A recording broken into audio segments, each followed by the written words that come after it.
PlayStation. Ce nom résonne dans chaque salon, chaque chambre d'ado et même dans la tête de votre chat qui vous regarde sauver le monde en Spider-Man.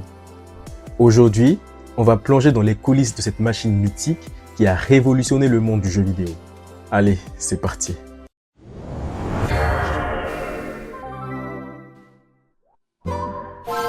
PlayStation.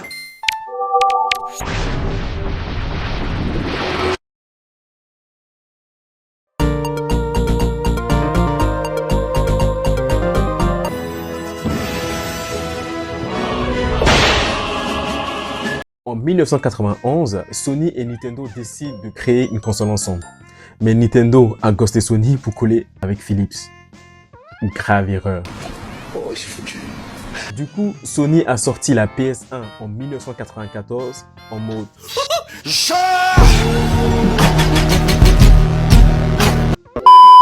résultat, 100 millions de ventes et Nintendo qui pleure comme monteur quand il s'est fait tremper sur l'île de la tentation.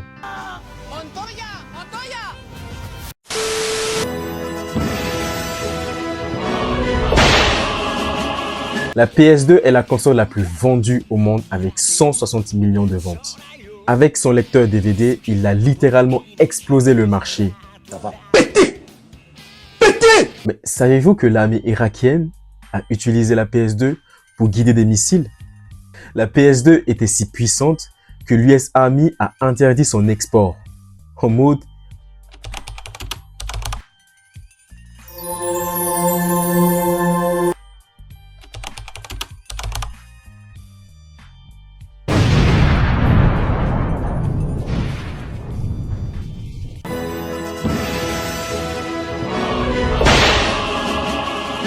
En 2005, Sony invente la PSP.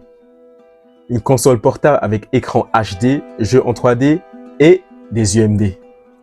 Ces mini DVD qui coûtaient si cher que tu avais besoin d'un crédit consommation pour pouvoir acheter des jeux. Mais bon, il y avait des jeux comme God of War, on pouvait jouer sur un écran 4 pouces et ça, il n'y avait pas de prix. Mais gros bémol, les UMD, ils avaient une durée de vie plus courte qu'un mariage des Kardashians. C'est pour vous dire. 2 aurait eu et c'est fini.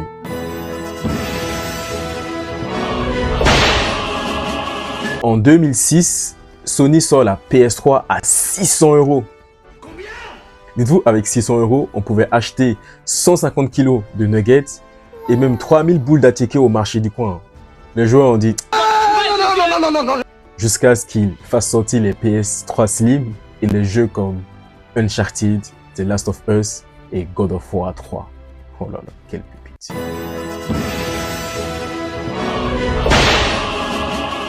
En 2012, Sony sort la PS Vita, écran OLED, stick analogique et rien à jouer. Carte mémoire, il coûtait si cher que tu aurais pu acheter un iPhone en fait. Et le touchpad arrière, il était si utile que l'Italie en Seconde Guerre mondiale.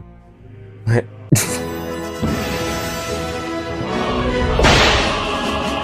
En 2013, Microsoft se plante complètement avec le Always Online de la Xbox One.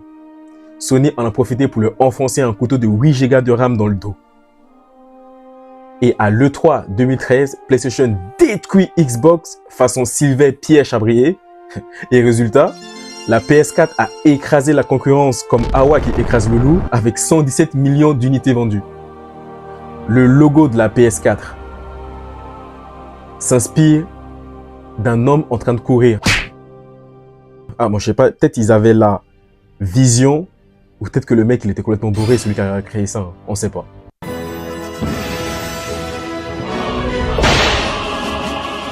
En 2020, Sony sort la PS5. Problème, elle est si grosse qu'il faut divorcer pour la caser dans le salon. Et niveau design, franchement, on dirait une soucoupe volante. Hein. Mais bon, il y a des jeux incroyables qui sont sortis dessus. Spider-Man 2, God of War, Ragnarok. Oui, c'est vrai, je suis fan de God of War, donc on pardonne. Et surtout, on avait 8K HDR rétine grillée pour voir chaque pixel de la poussière sur le capuchon de Nathan Drake. On avait un SSD si rapide qui légalisait Usain Bolt aux Jeux Olympiques. On avait une manette DualSense évoluée, les vibrations étaient si réalistes que le voisin, il pensait que c'était un tremblement de terre. Anecdote Covid, pendant la pénurie de PS5 en 2020, il y a un mec qui a réussi à échanger sa PS5 contre une voiture. Ah, les mecs, ils voulaient la PS5. Hein. Oh là là là là, c'était une période, hein. Aujourd'hui, PlayStation, c'est bien plus qu'une console.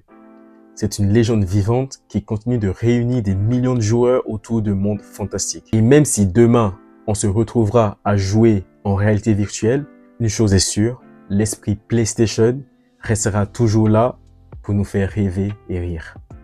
Et râler un peu avec le bug permanent là. Ça casse les couilles, hein. Si vous avez aimé cette vidéo, n'hésitez pas à liker, commenter et partager. Ça m'aide beaucoup et ça aide beaucoup la chaîne. On se retrouve pour de nouvelles vidéos et je vous dis ciao. Merci.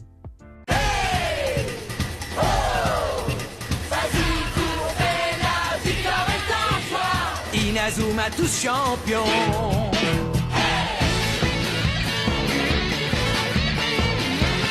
Inazuma est là.